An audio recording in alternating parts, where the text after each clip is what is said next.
All right, well, this cheese has been drying for a couple of days now, air dried and at room temperature. And you can see here where it's pretty much it just needs to be dry to the touch on the surface, and that's about all you're looking for. I've gone ahead, and this was the side where the follower was on the last time, and it kind of had a little bit of lippage on it, so I went ahead and I cut that off so I can get a good firm seal with the wax.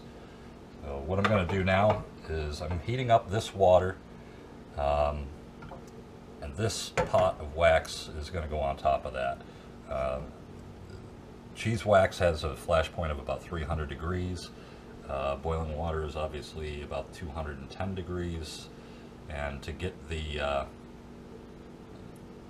the cheese or the wax to the right temperature, you're going to want it at about 185 to 195 degrees, so that you safely never hit that flash point, and it also seals the cheese up really well too. So I'm going to let this go ahead, get my thermometer out, I'll let this start melting down.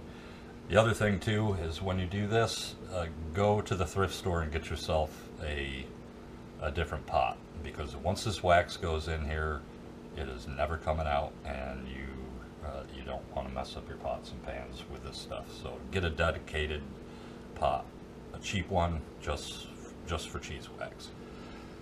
So I'll be back in a little bit once this heats up, and we'll get going on it. Alright, it's been about a half an hour, everything's melted. Let's just give this a quick check and see where we're at.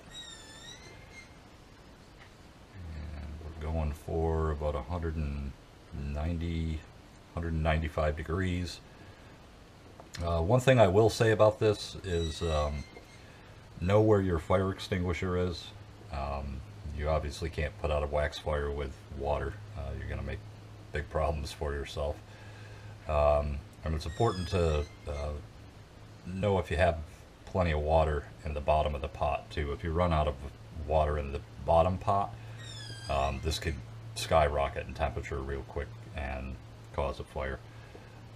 So it looks like we're at about 160 degrees. I just checked the water, there's still plenty in there. So we got a little more time to go. Don't rush this. It's it's not a race. So give this a little bit longer. We're up to about 165 now. Yeah, we'll give it a little longer and we'll check it again.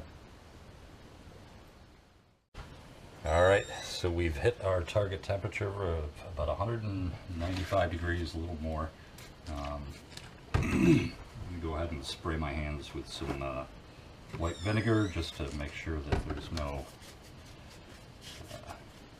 bacteria or anything like that that's going to get on the cheese before I seal it in. Alright, so what we're going to do now is we're going to go ahead and we're going to take this and we're going to dunk one end in. We're going to come slightly higher around the edge of the cheese. We're going to leave it in here for about 30 to 45 seconds or so. It doesn't have to be perfect, but what you really want to do is you want to just get the surface, or whatever's on the surface of that cheese, up to that temperature. So these first dips are going to be quite a bit long, and that should probably do it. And you're going to go ahead and you lift it up.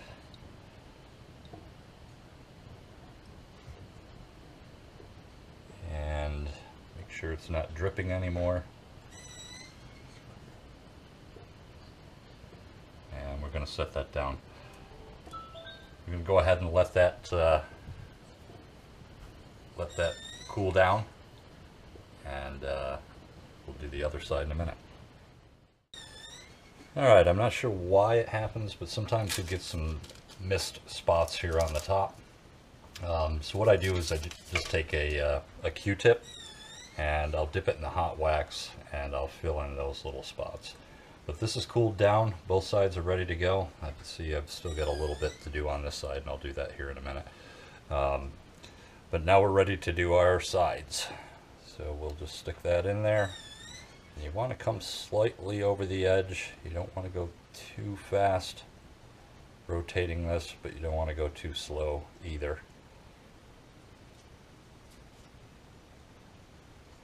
Just keep slowly going around. You want to get a nice thick coat of wax on this. That's actually looking really good. Alright. Now again, you're going to let it drip. Once it stops dripping, we'll go ahead and we'll put that down. And we're going to let that cool off. Alright, now I'm going to just turn the heat rate off on my double boiler. That wax is going to stay cool for hot for quite a while. I'll just take my Q-tip, and I've got a couple spots where the wax just didn't take, and go ahead and fill those in. But we're going to let that wax cool down for the next few go arounds here. We've treated it with the heat we need, and now we're trying to layer it up. So we don't really need the heat. Alright, I'll be right back for the rest of the steps. Alright, so now I'm just going to go through the rest of the process here. Pretty much what I'm going to do now is we're going to give it, we're going to go through the same thing, but we're just going to give it a real quick dip like that. You don't want to leave it in there too long. All you're going to do is melt the cheese, or the wax that you've already put on there. So as you can see, that starts to coat up really thick. So I'm going to do everything that we just went through with a quick dip, so I don't melt the wax that I put on before. I'm going to do it 2 more times for each area, and then I'll come back and I'll show you how we label it.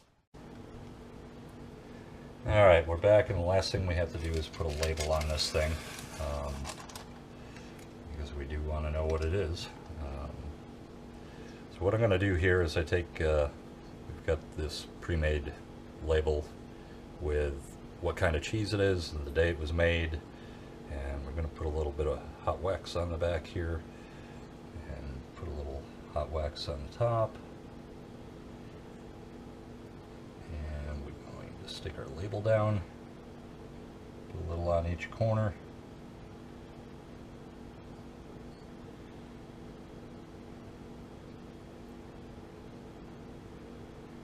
and that's about it for that.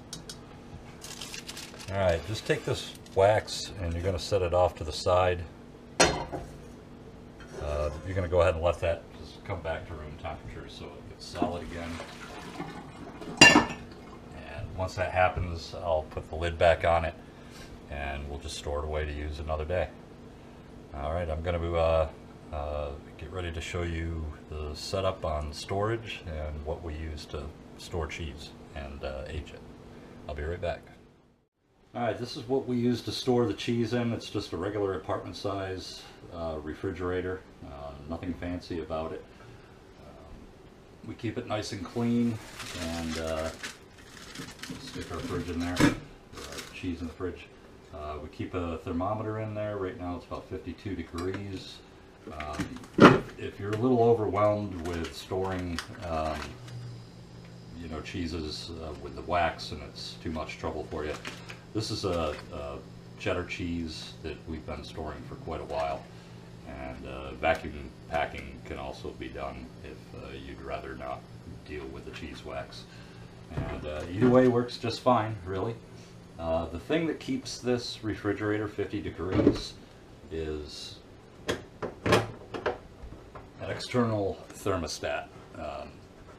We've got an Inkbird thermostat. The refrigerator plugs into it. You set your temperature at where you want. It'll give you parameters, 2 degrees over, 2 degrees under. You can set it any way you want to. It's a really neat piece of equipment, really. Even if you needed to heat something, you could also heat something with this. I think it was less than $40. It was surprisingly inexpensive, and it's been very, very good. It's never failed me yet. It's also got an alarm on it, so if you get outside of that zone that you're trying to keep things at, it will sound an alarm and let you know, as long as you have power to it.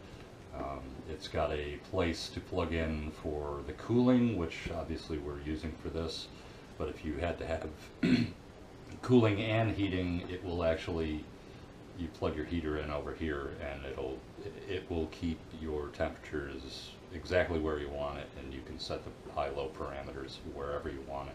It'll turn a heater on when you want heat. It'll turn a cooler on when you want it cooled. But for our purposes with this, it's basically just telling the refrigerator when to turn on, and it's keeping everything at 50 degrees. So that's it. That's our cheese waxing and storage video. If you've got any questions, go ahead and ask in the comments section. If you didn't see my video on the cheese making overview, go ahead and click the card that I'll leave up here, and I'll also leave a link in the description. So that's it for today. I hope you liked it. We'll catch you on the next one.